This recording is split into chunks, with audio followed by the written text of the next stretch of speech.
Service with Haber and Martinez. I am Haber. That's Martinez. How you doing, Ed? I don't know. I'm looking at myself on the screen. Why do I look so angry? I don't know. It's one of those Mondays. I'm feeling pretty good. I'm wearing my Second Amendment shirt since we're going to talk about Second Amendment stuff to a certain degree. You're not wearing a tie and a shirt. No, I knew you'd be in a t-shirt, so I came back from court, stripped down, and threw on something comfortable. Very nice. I'm wearing. Very nice. You like that? Avenging Angels. So the folks know today's show has been entitled Shooting the Shit About Shooting and Shit. What we did was we took two different cases. One is a local case here from Miami-Dade County, city of Opa-locka. I pulled the affidavit, the probable cause affidavit this morning. So Ed and I have it. We've had an opportunity to review it, and we'll share it with you. As you know, that probable cause affidavit is a statement by law enforcement containing those facts and circumstances that they believe sufficient to constitute probable cause to make an arrest. And stay tuned, because I actually have information that I just found out about that case.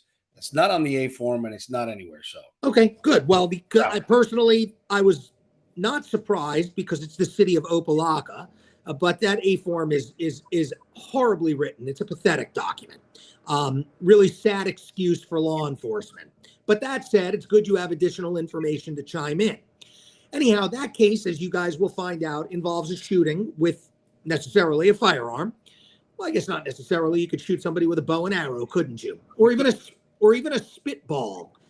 Yes, sure. And by the way, if you have some communicable disease, that spitball could be an aggravated battery with a deadly weapon.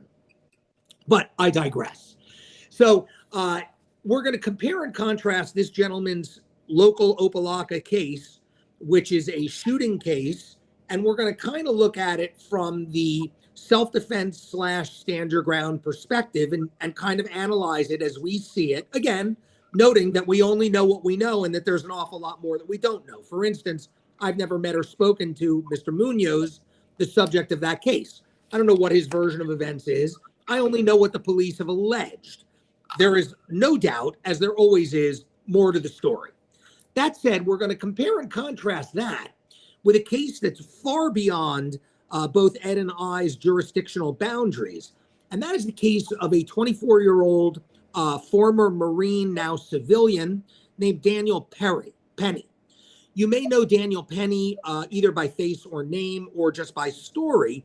Back in May, he was riding a New York City subway when an individual boarded the train and, according to reports, engaged in threatening, aggressive, and dangerous behavior, at which point Mr. Penny took it upon himself to subdue the subject, and afterwards the subject wound up dying. He was charged by Manhattan District Attorney Bragg's office. And you use that term loosely. Yeah. Well, we'll avoiding the politics of it, we'll analyze it as we do, which is very difficult to do without bringing politics into it, because it's almost purely political. I wasn't talking politics. I think it's a pathetic choice on his part, but go ahead. Be that as it may, we're going to compare and contrast that. It's a different type of defense situation. And what we're going to talk to you guys about is a little bit about the law of self-defense and how it morphs into stand your ground, which is kind of like self-defense on steroids. But we're going to talk about three different components, only two of which, neither of which are the one that you would normally think of, apply to these two cases, which is what makes it so interesting, at least as I see it. Traditional normal self-defense or stand your ground, usually we're talking about somebody acting because they are in fear for themselves, right? I'm walking to my car, somebody comes up to me and pulls out a knife. I happen to be armed. I pull out my gun and shoot him. That would be the traditional self-defense / stand your ground type scenario. But the case with Mr. Munoz did not involve self-defense with regards to his person. It regarded what we call defense of property, or at least that's what I'm led to believe. And with regards to Mr. Penny, he himself was not afraid of the individual whom he subdued. Rather, he acted in what's called defense of others. He was in fear for innocent people, including women and children, who were on the subway train and being subjected to this individual's threats. So his act was not self-defense, it was defense of others. All three of those things, to some degree or another, personal self-defense, defense of others, and defense of property, are contemplated under Florida law. So when we talk about Mr. Penny's case, even though it is a New York case, we will be applying the Florida standard. Again, neither Ed nor I are licensed in New York. Apart from superficially reviewing their statutes, we're not competent to opine on them, and we won't. So we will treat it as if Florida had a subway system or a mass transportation system like New York's, and that had happened here as opposed to there. So with that, Ed, where do you want to start? I don't know. You take it. You take it. I'll jump in wherever you're at. You want to start with the let's start with my favorite subject on earth, which is history and etymology. Let's go back a little bit and talk about self-defense. Self-defense is what we call a common law defense. It is an affirmative defense. An affirmative defense means that you are admitting that you did what the government accuses you of doing, but you're saying that the reasons that it was done, the reasons that you engaged in those behavior, justify the actions that you took and constitute an affirmative defense or an explanation that is legally justifiable that prohibits you being prosecuted. In other words, you felt like you had no choice, and in this case, to save your own life. Right. For self-defense, that's the standard, but there are other types of affirmative defenses, right? Like you can affirmative defense, one of them is called alibi, right? You're accused of doing X, you weren't there. Another one is entrapment. I'm not saying I didn't deliver the drugs or purchase the drugs. I'm just saying that I only did it because of their inducements and them coercing me into doing something I ordinarily wouldn't have done. The point is, when it comes to any affirmative defense, the burden shifts from the government to prove the case to the defendant to assert the affirmative defense. And that's really the trick right out of the gate. All the defendant needs to do is establish facts sufficient to put the defense into play. It's what we call a prima facie case. The defendant does not need to prove beyond a reasonable doubt that he or she acted in self-defense in order to raise the affirmative defense, but they do need to put forth sufficient information to get the defense in play. Once that's done, the burden shifts to the government to rebut it. So that's kind of the dynamic here, but let's go back to the issue of common law. So common law is old law that came here from England. That's basically the easiest definition I can give you. A lot of what we have here in American jurisprudence, whether it's federal criminal law or any law in any of the 50 individual states, all of those things developed once the Constitution was written and once state constitutions started to be written and once statutes started to become passed and enacted, both on federal and state levels. But the concepts for most of these things came from England, because most of the people who drafted the Constitution either came from England themselves or were descendants of people who came from England or from other places in Europe, because you had pilgrims that came, before the colonials. You had pilgrims that came even earlier, and some of them were from Dutch countries and things along those lines. But mostly this stuff traces back to English common law. And self-defense is an old principle that says, more or less in the easiest terms I can suggest, hey, if you feel that you are in danger, then you have the right to take responsible, reasonable action to protect yourself from the danger that you face, provided certain things happen. Number one, the force that you choose to use is commensurate or reasonable in light of the force being used against you. And number two, at common law and in self-defense states that do not have stand your ground like Florida, you had what was called a duty to retreat. In other words, if you could flee, you were required to flee, with one exception, and that is if you were in your own home. So if somebody broke into your house, you didn't have to leave your house. You were able to use force in your home. But if it happened on the street or anywhere else, then you had to flee or retreat if you could. That's an interesting note, Michael, that you made when we start talking about this case in New York City. Whether or not in New York City you have a duty to retreat, in that situation, you're going to find that the subway train was moving and the doors were locked, and everybody was terrified, desperately waiting for the next station to get there. So even if in New York you have a duty to retreat, if you can, in that situation, it appears nobody could retreat. Right. Well, a duty to retreat assumes, by definition, that you have an ability to retreat. Right. If you're cornered up against a wall and there's nowhere for you to go, there is no ability to retreat. Right. So, but again, just so that the audience is clear, stand your ground is a little bit different. Stand your ground takes that common law principle and eliminates the duty to retreat, and it extends that castle doctrine, that protection, that exception for your house, to the entire geographical boundary of the state of Florida. I think the best way to put it is it removes the duty to retreat, Florida, removes the duty to retreat and replaces it with you having to be in a place where you are legally allowed to be. That's it.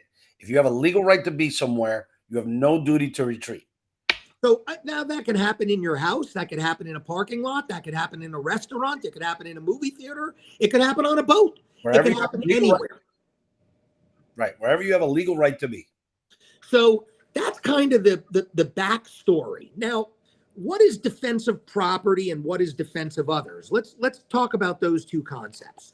So if I walk out to my vehicle in my parking garage, Ed, and I see that as I'm approaching, one of my doors is open, and as I approach and get even closer, I see there's somebody inside my car.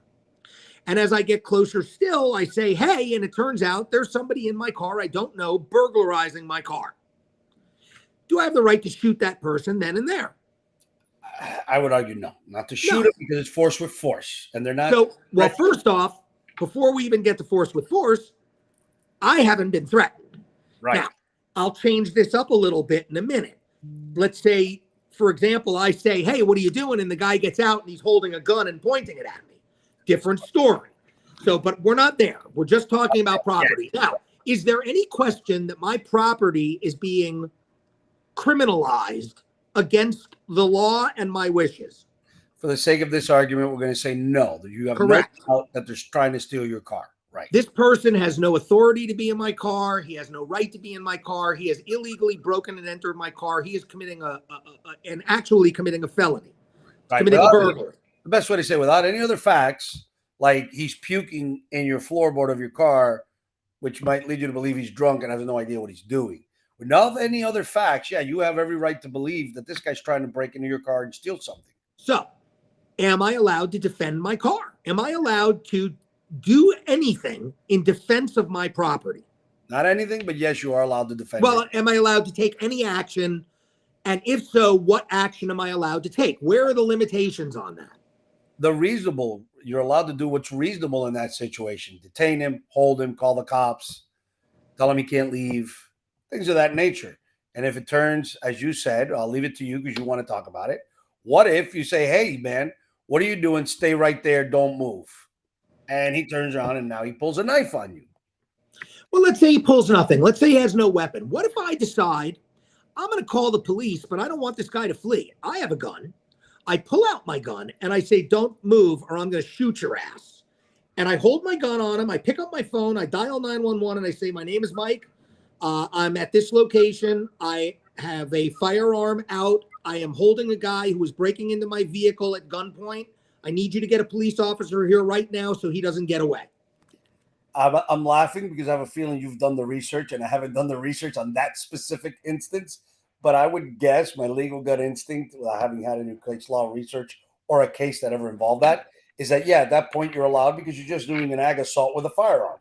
I think the answer is going to be, it depends, but I agree with you. I think overall, the crime that you would have committed if you had committed any crime would be aggravated assault with a firearm. You are pointing a deadly weapon, a firearm, at some other person under threat to that person that they could be injured, and therefore you've created a well-founded fear in their mind. That is clearly an aggravated assault, and if it's a firearm, it's clearly an aggravated assault with a firearm, which carries a 3-year minimum mandatory.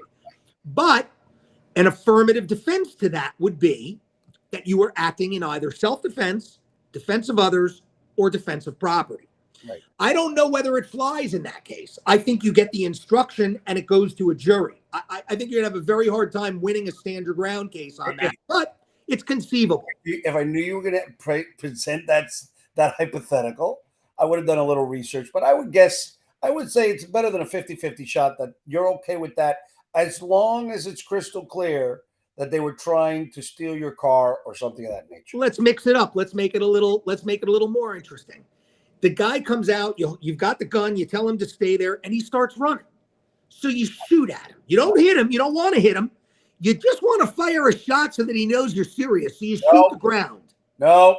I don't care what the research says. I don't care if you show me 900 cases of precedent from the United States Supreme Court that says it's okay. I'm telling you, as your lawyer, do not. It's a dangerous weapon. People die easily. A lot of things could go wrong. Well, let's forget. Hold on, Michael, let me get this, make sure I'm crystal clear. If it's property and they're running, just let them go. Just let them go. And I'm going to tell you the why of that. Apart from the common sense, which you alluded to, which is, that bullet's going to go somewhere. I mean, maybe it'll impale itself in the ground, but maybe it'll ricochet. Maybe it will hit somebody else that you didn't intend to hit. Maybe it will cause damage to somebody else's property. God forbid you hit the sewage drain and then we got to smell all that crap for days. Here's the law in Florida. It is an affirmative defense that you can use non-deadly force to protect your land, your home, your vehicle, or other items of personal property. However, Florida does not recognize a right to use deadly force ever, only in the protection of property interests. So you can never use deadly force to protect your property. You can use force, but you can't use deadly force. And so at that point, Mike, it creates another scenario, right? It creates a scenario of some witness or somebody watching or some situation where you say, no, I fired a warning shot. And another witness says, no, man, I saw him. He was trying to hit the guy in the back. And now you put the prosecution and the police in a very difficult situation. They have a witness who says they think you were shooting at him. And you, of course, because it would make sense if you did try to shoot the guy, that you'd be denying it, then maybe you're lying about it. Well, we've just established you can't do it for property anyhow. Just run after the guy. Just run after him. Now that we've talked about property, right? I mean, I think if you wanted to run after him and tackle him and hold him there until the cops came, that's going to dovetail into our New York City case. But let's now that we've kind of defined self-defense and we've specifically talked about property, let's talk about our local Opelika genius, Mr. Munoz. Do you want to read his A form, or do you want to just discuss? I want you to start because I'm going to give you a little surprise. Okay, so I'm going to read the A form. Wait, let me tease the surprise. In both this case and in listening to the audio and doing some research for the Mr. Penny in New York City, I think you're going to find that, in my opinion, the reason both these men got arrested is in large part due to something that you have mentioned many, many times. I have mentioned many, many times. And it's one of your mantras that you say to your clients. But I'll let everybody know when you finish reading the A form. Oh, yeah. No, I read his statements. It's the UpX2. So, all right, let me just read this off real quick because it's not that long. On November 10th, 2023, at approximately 1:01 p.m., Opelika units responded in emergency mode to a specific address in reference to a male who was shot. Officer Blank was the first officer on scene. He made contact with the defendant, who was sitting inside of his vehicle. Officer removed a firearm. She was a female. I'm not saying the name. No, I know it was a female. Officer removed the firearm from the defendant's waistline. Subsequently, two other officers arrived on the scene. As the victim, who was lying on the ground, appeared to suffer from multiple gunshot wounds, subsequently, victim was transported to Ryder Trauma. On November 10th at approximately 2:30 in the afternoon, this detective arrived on the scene and made contact with the first officer. Thereupon, the first officer advised that the defendant is currently in custody. Then, Opelika Crime Scene Unit responded to process the scene. Afterward, defendant was transported to the station pending investigation. Prior to interviewing, he was presented with a standardized pre-printed Opelika PD Miranda form in English and Spanish, blah, blah, blah.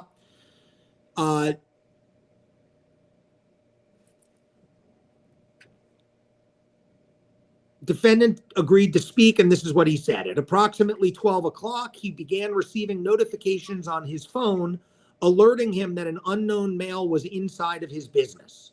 At that point, defendant drove to his business. It took him 10 minutes to arrive. During that 10-minute drive, the defendant did not attempt to call police. When defendant arrived at the business, he observed a black male, the victim, in which he described outside the business, standing next to his vehicle. Before the defendant exited his own vehicle, he reached under his car seat and armed himself. At that point, defendant exited his vehicle while carrying his firearm and began to confront the victim. Defendant was standing in front of the victim's vehicle. Subsequently, defendant shot multiple rounds at victim.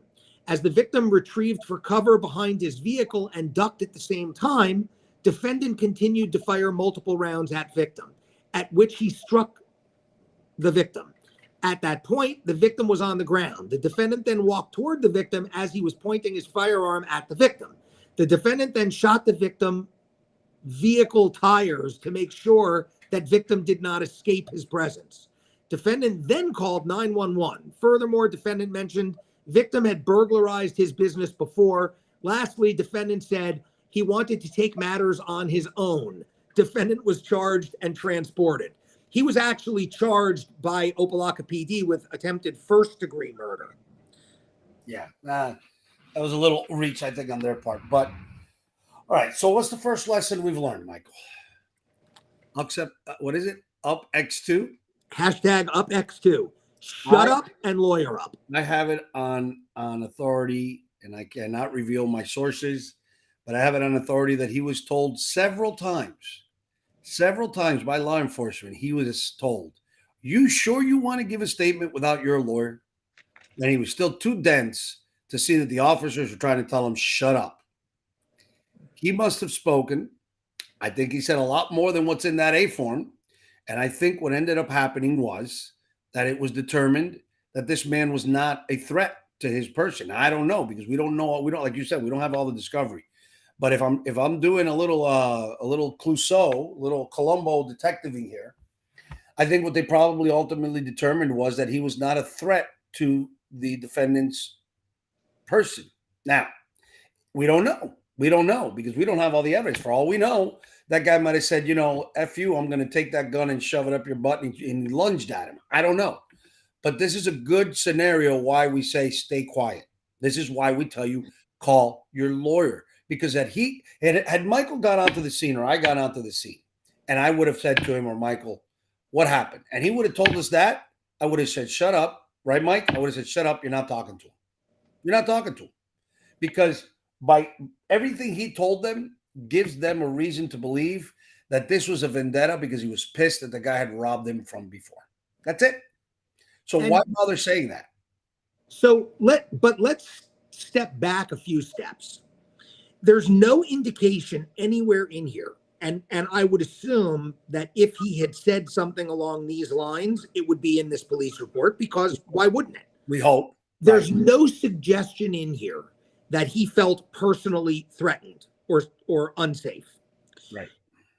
There is a statement, and I don't know whether it's just because this is so poorly written. I mean, the grammar is so bad. This officer that wrote this police report needs a remedial grammar class. It's terrible.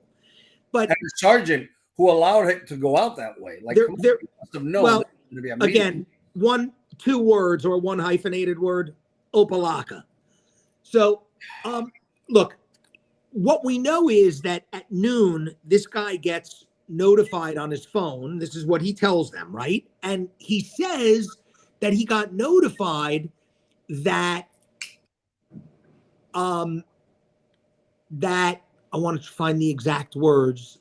While you're looking for it, that also leads me to believe that there's video cameras of this. So hopefully there's a video. Well, if he's lucky or unlucky, there will be. for his sake, I was going to say, hopefully there's a video of it. And for his sake, it shows that he actually did act in self-defense. Okay, so it says that he was receiving the notifications on his phone alerting him that an unknown male was inside of his business. That word unknown is important because he later says that he knew this guy had tried to break into his business previously or had broken in, either way. But whether he knew that at the time, we don't know. It seems to be, if you read this literally, that the images did not show him who this person was. And when he got there, that connection was made. So he may have gone there legitimately not knowing it was this guy, or it may have been the case that he knew damn well who it was. Right. I don't know. But here's what I do know, and here's where his first mistake was. You know the movie True Romance? Of course, love that movie. So one of my favorite cameos of all time is Gary Oldman in that movie. Do you remember the role Gary Oldman played? A white Jamaican guy. Drexel, right. Anyhow, I'll get back to Drexel later. They wouldn't let him do that today, but he did a great job. Yeah, well, it reminds me of Robert Downey in Tropic Thunder. Right.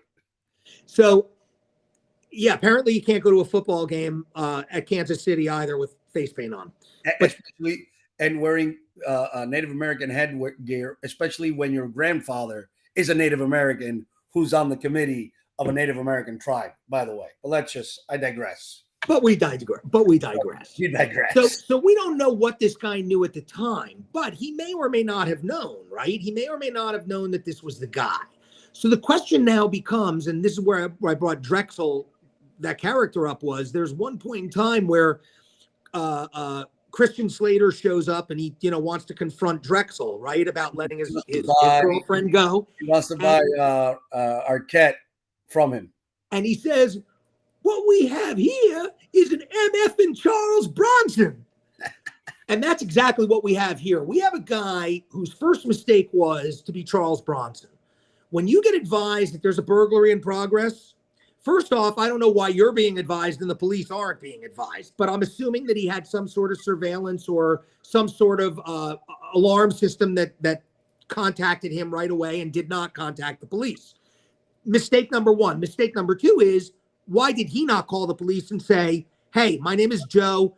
I just got an alert that my business located at X address is being burglarized. I'm on my way there. Please send officers. I guarantee you 911 would have said to him, sir, don't go. We're going to go and we'll let you know when it's okay to show up. But either way, he covers his ass initially up front by making that call. Correct. Because Mike, in fairness, maybe he thought the burglar was gone. By the time he'd get there, he'd be gone. I get all that. But like Mike says, call 911 so we could see your intentions were not to confront anybody, not to go Charles Bronson as somebody, as you say. And your intention was to just hopefully catch the person who was stealing from you. Exactly. So we don't know the answer to that question, but we do know that nowhere in this statement that he makes, which is so horrible, he serves himself up for a conviction.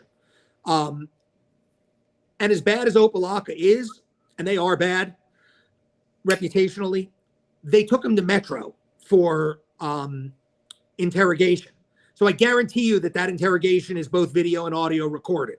Right. So these statements, it's very difficult for me to believe that were not substantially, at least, if not verbatim, at least substantially made by him. Right. And basically what he says is, hey, I do what I want because it's my business and I want to do it. Nowhere in here does he levy the magic words, whether they're true or not. And I'm supposing that they're probably not, because if they were, he probably would have said them. But nowhere in here does he say, I was threatened. I felt threatened. I was scared. I felt like this. Because even if he makes the dumb mistake of making the Charles Bronson move to show up without calling the cops, he has every right to do that. It's not the smart thing to do. It's not the prudent thing to do. But there's no law that says that he can't do that. Right. And if he does show up lawfully at his own business, and he is then confronted by an act of violence, he is entitled to use that amount of force, which is commensurate with the force being used against him, reasonably under the circumstances. The problem with a situation like this, Michael, is, you're emotional. It's your stuff. It's your personal property. You've been burglarized before. Who knows how many times? We all get it, right? You're pissed off that you bust your ass every day to try to make something, and people come and just try and steal it from you. Well, that energy is the energy that you as a citizen need to be careful of, because you are emotional. The reason you call the cops, because the cops will show up and they won't be emotional. They're not going to try to kill somebody just because they stole your stuff. You might, and understandably, because you're emotional. This is why it was a bad idea for him to go there without police. But And an even worse idea for him to waive Miranda. worse. That was the and, biggest and to mistake. give a horribly incriminating statement. This guy has walked himself right into an attempted murder, and God forbid that this guy dies as a result of those wounds. Then he's looking at a real murder. Either way, right now, if they charge him with attempted first-degree murder, he's looking at life in prison. And I will say one other thing about the A form that is very troubling and concerning. If you notice, Mike, they're trying to claim, or at least that's what it says on the A form, that only one of the officers, which I believe is the lead detective who's investigating it, was wearing a body cam. I find that extremely difficult to believe, because every officer in Opelika has a body cam. Or should. And I want to see, if I'm representing him, I want to see these, because I want to see his demeanor. I want to see what was said when it was spur of the moment. Because at this point, let's be honest, we got nothing to lose. We can only hope that he said something that'll show that he feared for his life, because right now it doesn't look very good for him. No. And so let's switch gears now and talk about Mr. Penny, who, again, this is a guy who is not in fear for himself. He's 6'2". He's 24 years old. He's a Marine. I disagree with you, but go ahead. I'll tell you why. Well, you could disagree all you want, but I'm going to play a video in a minute which is him speaking, where he flat out says, I wasn't afraid for myself. I was afraid for the other people on the train. Listen to what he says in that video. That's what I'm saying. He's saying in the military, it's not that you're not afraid. He says when you're in the military, you're taught that courage is acting even though you're afraid. Right. I understand. But he doesn't. Why I said he should have kept his mouth shut too, because I'm sure he was just talking about his actions, not realizing that in fact he probably was also afraid, but because of his training, he was able to overcome that fear.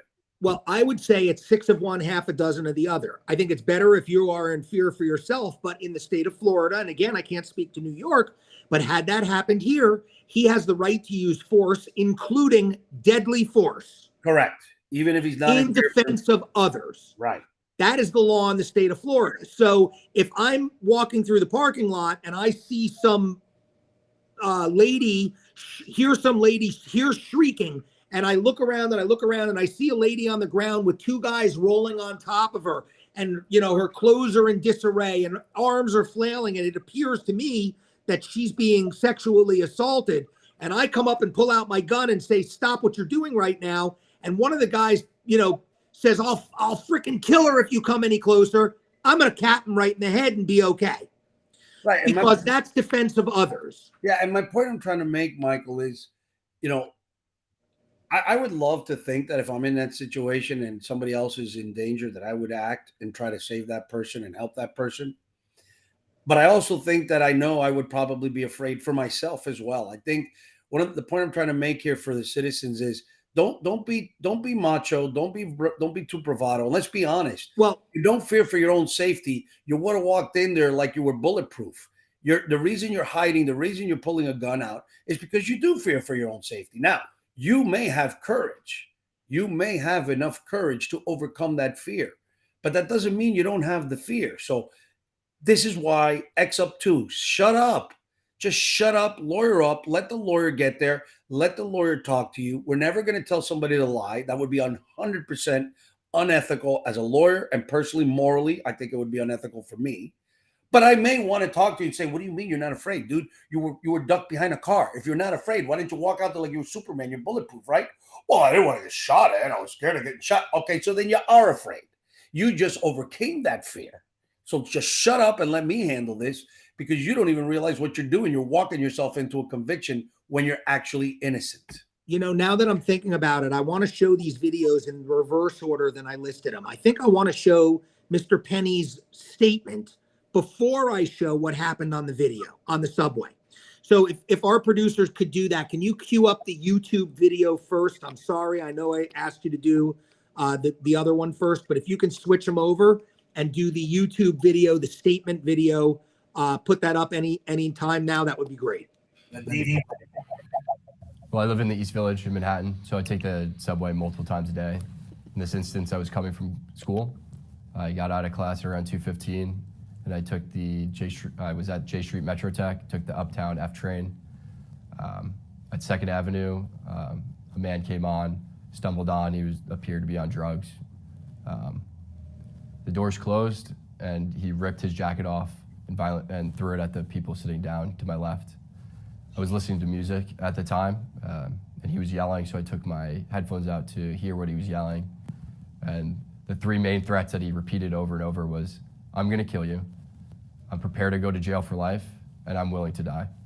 You know, this was a scary situation, and Mr. Nearly came on. He was threatening.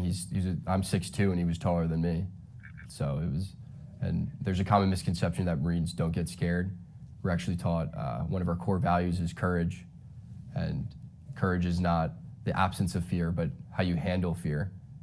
And you know, I was scared for myself, but I looked around, I saw women and children. He was yelling in their faces, saying these threats.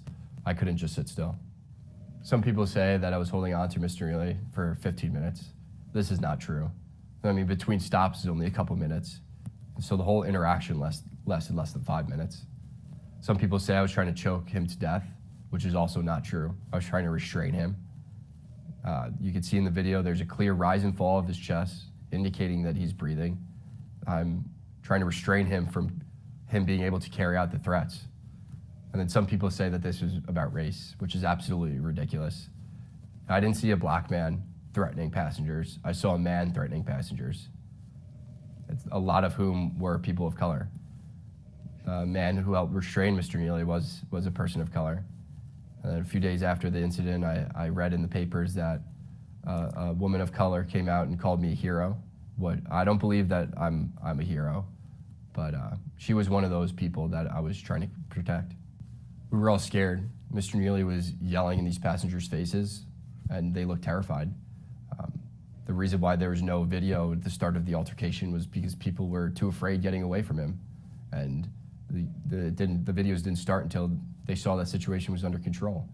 I knew I had to act, and I acted in a way that would protect the other passengers, protect myself, and protect Mr. Nearly.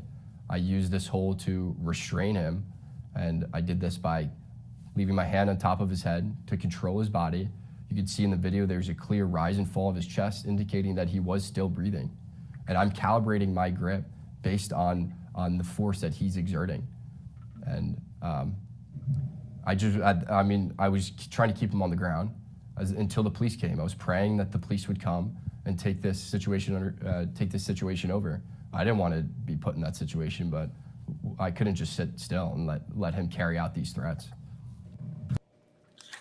Before we even talk about anything, I want to play the video of the subway. So let's play the other video now so that you can, with context, understand what he just explained and see it for yourself.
hiccups. Hiccups.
Thank you.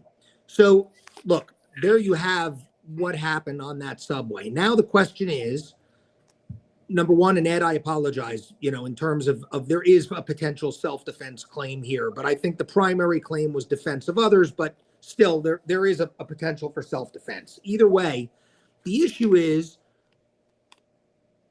does it fly? I mean, I think the problem he's going to have is twofold. All right. One is factual, in my opinion. And I say this term loosely. I think the New York DA is looking at this perhaps and thinking, well, did he actually carry out any of those threats? Was this amount of force necessary? Because he was saying he was going to do these things, but did he actually make any move to carry them out?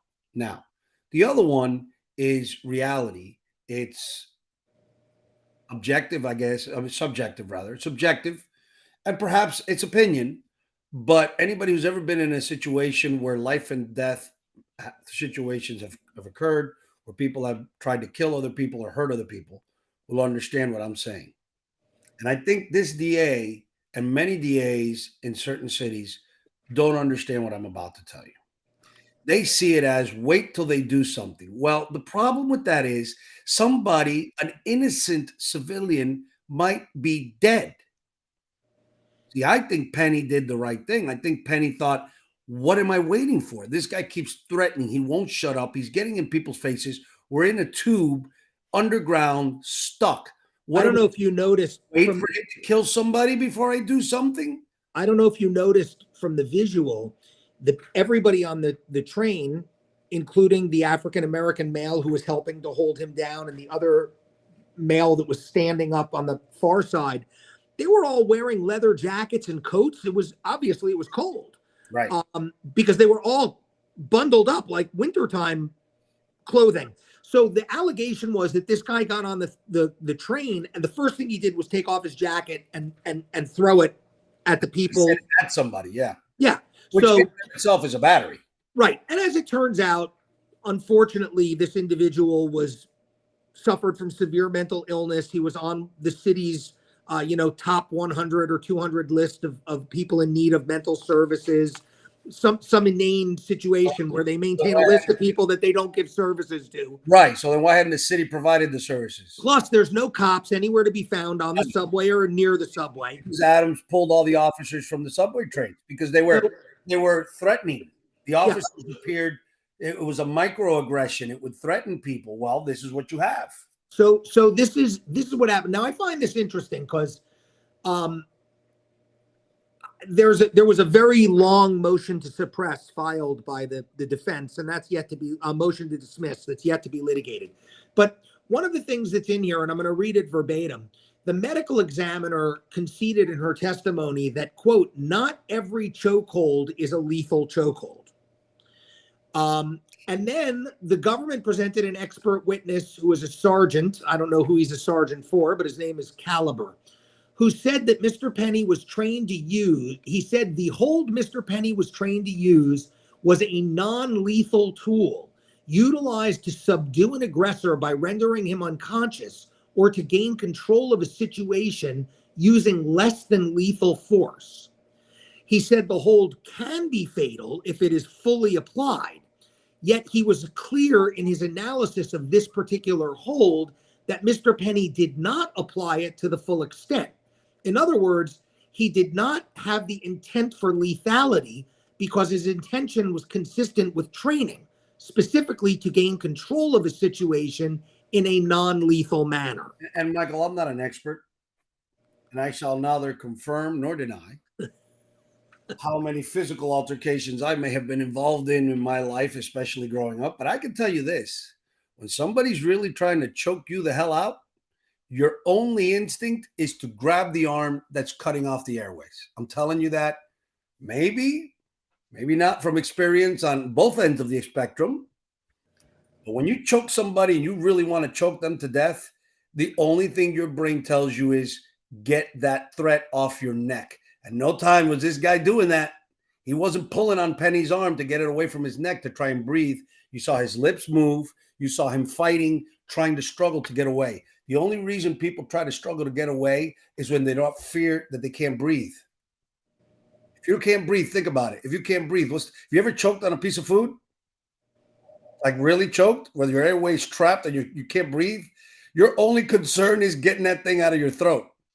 So, and then you heard one of the guys say, be careful. And even the bystander said he's not choking him hard. That guy that was helping him hold him down says, no, he's not choking him hard. I think this is a combination where this guy was probably on some drugs. I don't know. We haven't seen the medical report. His mental health issues. And the fact that that Penny was choking him, putting a chokehold. I think the chokehold may have been, for under any other circumstance, fine. But I think in this circumstances, this guy was already close to death anyway. This is what maybe put him over the edge. But again, what I think we have to go back to square one. What would you have Penny do? Wait till he kills somebody, wait till he makes good on the threat, and then you want him to put him in a chokehold? So an innocent civilian, a mother or a father or a child or a sister or a brother or a husband or a wife is dead because the New York City DA wants you to wait for them to kill somebody before you do something? I think we've gotten a place in America where they put the light most favorable they look at it in the light most favorable to the alleged victim, or in this case, the aggressor. Why are we looking at the light most favorable to the aggressor? He started this by getting into the train and threatening to kill people. What did he think was going to happen? Everybody was going to say, that's just Neely. He's just screwing around again. No, people took him seriously. He started it. So I don't know. I think it's unfortunate for everybody. But I think Neely did what he should have done. I mean, what are you going to do? Wait for somebody to die? Well, listen, I can't say I disagree on a personal level with any of that. I want. They would have been better for Neely. I'm sorry to interrupt you. Go ahead. I'm starting to think in the next time in a situation like that, he should just cold cock the guy or just grab his arm and break his arm. Break his arm. At least you know you won't kill him. Don't use a chokehold anymore. Well, part of the problem is now he's looking at 15 years in prison. I mean, these are very serious charges. I'm sure Neely, as an ex-Marine, has been trained enough to not decapitate, to incapacitate an aggressor. He could have grabbed his arm, broken his arm at the elbow, punched him in the face, done something that might have broken a bone or an orbital socket or something, and at least he wouldn't have killed the guy. I mean, look, and I'm saying this half-heartedly and half-facetiously because Neely is putting him in a chokehold because the reason that sergeant talked about that's a training that they use to subdue people is that chokehold is supposed to be the least painful, the least dangerous, the one that causes the least amount of injuries, right? But it's getting to a point where if you apply a chokehold and somebody accidentally dies, even if you're doing it in self-defense or defense of others, they're going to try and charge you with murder. So you might as well break bones, break a kneecap. I think that there's also another issue, another layer from this onion, and that, of course, is the racial issue. You have a white guy aggressor against a black guy victim.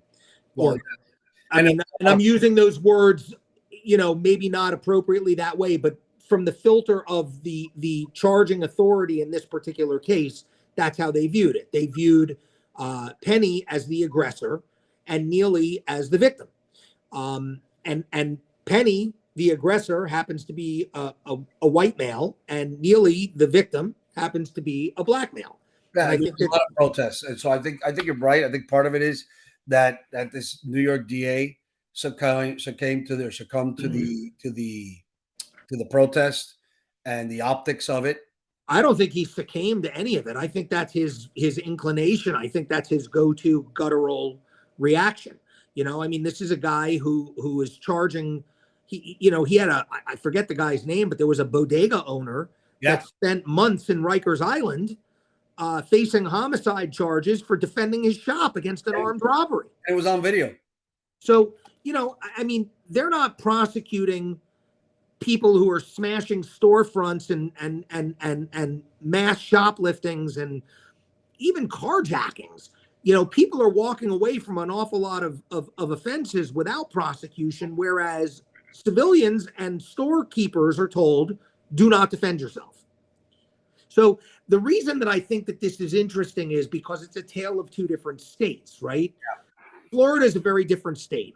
Here, nobody's going to support a unlawful Charles Bronson act of vigilante justice.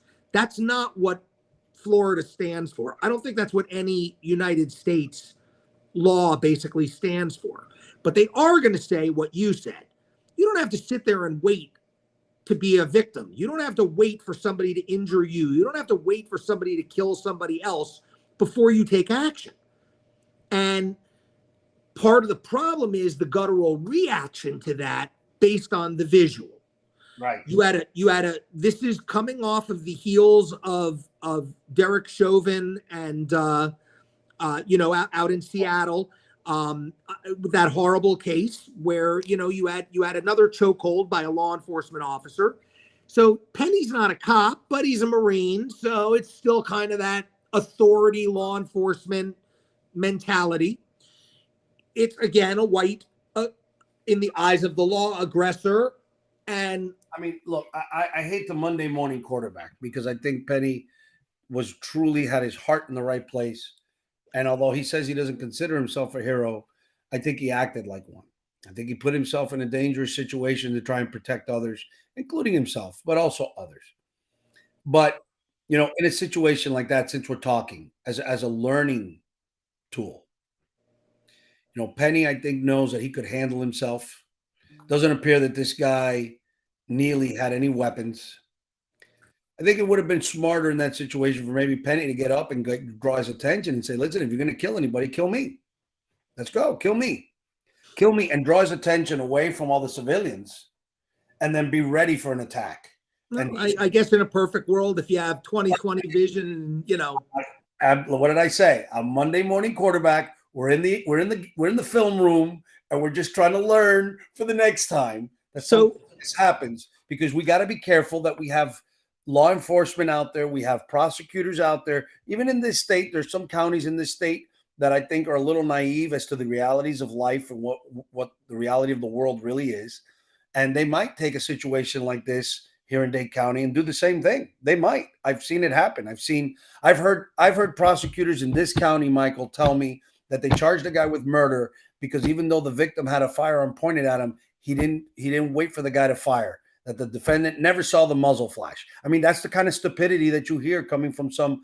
And I say stupidity as kindly as I can. Maybe I should choose ignorance, because I think it comes from people that don't understand. They have no common sense and they don't have real world experience. They think life is like a Rambo movie and the good guy never gets shot. No, if you wait to see the muzzle flash, it's too late. So This takes me to an adage and my last question that I'm going to wrap this show up with. The adage is no good deed goes unpunished. You know, there is a reason that we have proverbs and adages. And the reason they're there is because they're usually time tested and proven. They're generally true. Not always, but generally. You know, you want to do good, you want to help people, you want to be a good Samaritan. Oftentimes it don't pay, because you're the one who winds up paying the price for your good deed. Ergo, it does not go unpunished. And that dovetails into the last question that I would ask. And it's rhetoric, but we can answer it anyhow. Is it better to SYG, stand your ground, or GTFO? well, but here it's not just rhetorical, because I think I respectfully I will disagree with you. I think it's inbred. Remember, in trauma situations, people instinctively have a fight, flight, or freeze reaction. And I think Penny was trained to fight. He was trained. Don't run and don't freeze. Other people don't. Look, I can tell you, for whatever reason, the way I was raised, Michael, I've caught myself over the years realizing that it's in my DNA. When I'm scared, when I'm threatened, when I'm presented with a traumatic or scary situation, I fight. Because the way I was raised, running or freezing was 10 times worse. You had to stand up, because there was no running from it. So I think Penny did what he would normally do, which was, here's a bad situation, here's a scary situation, I got to fight. And I think the others fled. Their reaction was to try and flee. And Munoz is the exact opposite.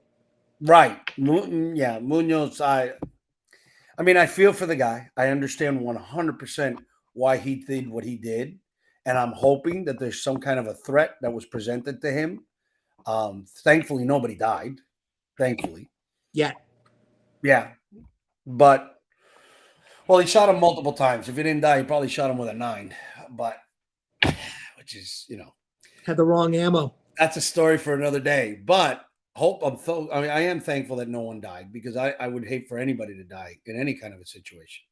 But I think Munoz, if it turns out to be the way that A form was written, somebody should have talked to him beforehand and say, listen, no matter how pissed off you are, and rightfully so, it's just material things, man. It's just money. Have faith in God. He will bless you. He'll give you back. Let that guy steal it. You don't know why he's stealing it. Maybe he needs to steal it. Just let it go and pray to God and say, dude, you got to hook me up here, because I wanted to kill that guy, but I didn't kill him because of you. So you better give me back my money. Well, theoretically, he can say that, right? He may have wanted to kill that guy, but he didn't kill him. Thank God for him. So I would say, as my non-rhetoric answer, look, I'm the opposite, Ed. If I know I can get away from a confrontation safely, I just assume swallow my pride and leave and not have the fight. But here's where you missed the point. It's not a conscious thought. It's not like in situations. No, I understand. It's reactive. I just react. I get it. And then after the fact, I think, I probably could have walked away from this. So it's the action. I think we're all wired a little bit differently, but the important things, the takeaways here, the pro tips, if you will. Again, think before you act. If you are a victim and you can, call the police, call 911, because that call is going to be time-stamped and recorded. And so if you are in fear, if you are in danger, if you are observing somebody else in danger or property in danger, you can confirm that in real time in a recording that will preserve it as fact. Now, whether or not it's actually true, at least you preserved that that was your observation, right? Right. Then if you're going to act, you got to know how you're acting and what the possible repercussions of your actions can be. So don't be Charles Bronson. Don't be that guy who has to go out and get retribution. Instead, let the system do the retribution for you. That's what prosecutors and judges and corrections officers are there to do. They're there to serve justice. Right. If I could add just two more things. One, stop trying to be, when I say macho, I don't mean just men, because women can try and be just as macho as men. Stop trying to be that. If you're scared, say it. There's nothing wrong with saying you're scared. On the contrary, if you're not scared, you're probably nuts. Everybody's scared. The question is that you can overcome it because you have courage. And the other one is, try as much as you can to anticipate these situations, right? There are things that we can all anticipate. We know people drive like complete morons in Dade County, Florida, right? So almost every day you should tell yourself, before you even get in your car, I know some asshole's going to cut me off today. And then after he cuts me off, he's going to flip me the bird and he's going to start yelling and screaming at me. You know what? When it happens today, I'm not going to get out of my car. I'm not going to let it get to me. I'm just going to laugh and smile at him and wave, so that when it comes up, if your DNA is wired the way mine is, you can overcome that DNA and say, aha, I knew it was going to happen. I got you. As Dave Chappelle says, gotcha, bitch. I'm not going to get involved. I'm just going to let it go. Apropos of that, that's reason number 147 why I generally do not carry a gun. If I don't have a gun in my car, I can't use it. On the flip side of the coin, there's another adage: it's better to be judged by 12 than carried by 6. Yep. So I guess you got to kind of weigh those factors and figure out your own way. But look, either way, I think it was an interesting discussion. I certainly wish both Mr. Munoz and Mr. Penny the best. I feel especially bad for Penny because I find it very difficult to justify Munoz's actions, but I think Penny's were very altruistic. I think Penny's were very altruistic and selfless. And if he was scared for himself, I think he was far more concerned about the other people than he was about his own safety. Which shows he's a hero. He put himself in peril because, in my opinion, and this is my opinion, that's why I say he is a hero, because he thought of others more than himself. He could have easily said, look, I'm sitting right here. If this guy tries to come and kill me, I'm telling you, I'm taking him out. I've got the training and experience to take this guy out. Hand-to-hand combat, he's going to lose. No Michael Jackson impersonator is going to beat the shit out of this Marine. However, he thought, but look at these poor people around me. They probably don't have the training. Michael Jackson could do a moonwalk on him and hurt him. So I gotta get involved and help these people. So I agree with you. I feel really bad for that Penny guy. So last note I want to make is a programming note. Today is December 4th, and next week is the 11th. I understand, Ed, you have a trial call on the 11th, and you believe you will be going to trial. So I don't know that we'll have a show next week. Maybe we will if Ed's case gets continued, or if I decide to do it with a guest. But the week after that, actually, the week is your trial on the 11th or the 18th? The 11th. Oh, so we could theoretically do a show on the 18th. Okay. So we may have one more show, and then there'll be 2 weeks off because of Christmas and New Year's. So we may or may not have a show next week on the 11th. We should have a show on the 18th, but obviously we won't see you on Christmas Day or on the day before New Year's Eve. With that said, I want to thank everybody for watching episode number 80. I hope you got something out of it. Ed said it several times, but I'll repeat it once more. Hashtag UpX2. Shut up and lawyer up. Invoke the 5th and the 6th. Assert your privilege against compulsory self-incrimination and right to counsel. Every time you do that, you make a founding father proud. Conversely, every time you don't do that, a founding father rolls in his grave. Don't make the founding fathers roll in their graves. They suffered enough. They sacrificed enough. They deserve to rest in pieces. All righty. Thank you, everybody. Thank you, As Mike. soon as we get the YouTube link from our great producers over at Miami Community Newspapers, who we thank very much, we'll go ahead and upload everything to YouTube and put out the links for you. Thank you again for watching episode number 80 of At Your Service with Haber and Martinez. And we look forward to seeing you, if not next week on the 11th, the following week on the 18th. And prospectively wish you a happy, joyous, healthy, safe, secure, and wonderful holiday season. Take care, y'all.